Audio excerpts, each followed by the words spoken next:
My name's Tom Reynolds. I'm Head Analyst and Line-out Coordinator at Gloucester Rugby. This is my 12th season now at the club, so I started as an 18-year-old as an analyst intern, and I've worked my way up from the academy analyst to senior analyst, and now I've been head of the analysis for the last 3 years. So we've got a team of 4, so I head up the department, and we've got Paddy McCann and George Edwards, who are the 2 first-team analysts, and Mikel, who is our academy analyst. The way we try and structure the analysis, we're very tight-knit with the coaching team, and it's pretty much one sort of group. Paddy and George are sort of linked together, so Paddy's sort of become the defence analyst. He does everything with Dom.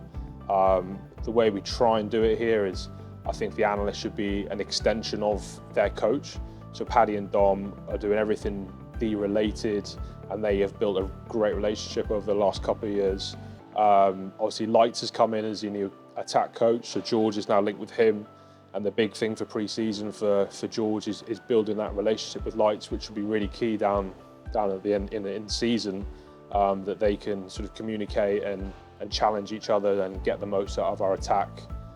Mikel's slightly separate to us, but still plays a massive role in the day-to-day running of the department, but he is fully focused on everything in the academy, and running everything from the under-18s program all the way down. Yeah, their job's huge. I mean, you know, Tommy does a great job heading that up, and you know, he does more than that in around the line out. And to be honest, Tommy does a great job managing me sometimes when I ping him messages at 11 o'clock at night saying I need this for tomorrow morning, and never fails to get the job done. Works tirelessly. You know, his work ethic is outstanding, and Paddy and George and Mikel underneath him are the same ilk. So we're very lucky with those boys. Their remit is broad. You know, we're not just a group who churn out stats and that sort of thing. We're very specific what we ask them to go looking for, and a little bit rogue at times. We ask them to think outside, you know, the sort of normal process, if you like, and they always deliver. And I think, you know, we have a lot of fun with the analysts, and they're absolutely brilliant at their job and fully committed. And so that's headed up by Tommy, who's a great character. Skivs does a really good job of sort of setting the direction of the rugby programme, and then it's our job then to align with him. Me and Skivs have got a really good relationship. We see things pretty clearly, and that allows me to run the department in a way that he's happy. It's a pretty broad role, being an analyst. There's a lot of things going on, from filming training to match day, collecting data, analysing footage, talking to players, working with players. I just see our main role is to help the team improve and to help push the coaches on, make sure they've got everything they need from footage, from data. We aren't a very heavy data team, but that still means there's a couple of KPIs which are really important to us as a group. Make sure that's provided with, and then just pushing everything on. There's a lot of tech coming out every year. There's new processes out there.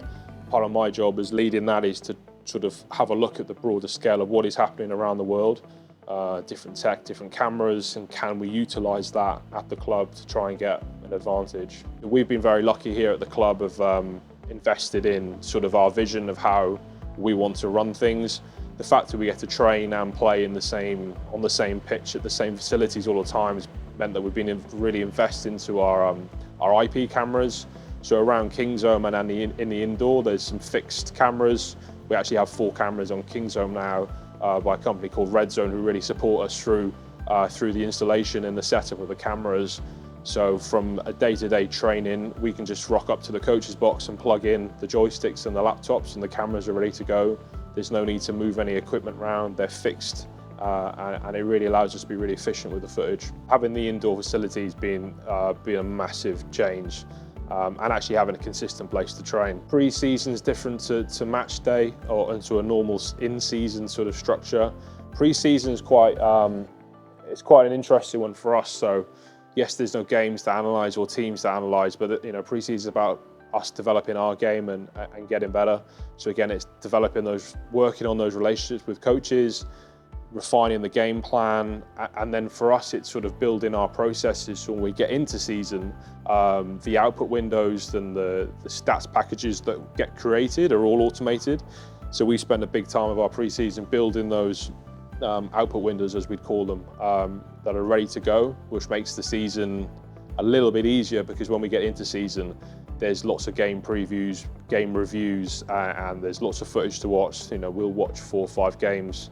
So a lot of our time gets based on that, building packages and trying to support the preview process when we're going into games. A lot of what we're doing is trying to break down, is our game plan working against this opposition?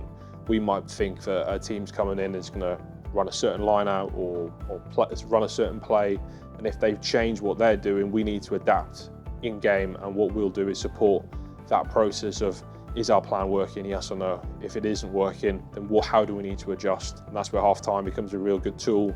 We've got the footage, got the information, especially with the line-out callers. If there's calls or setups that we weren't expecting, how do we adjust those to make sure that we can come back out in the second half and really thrive?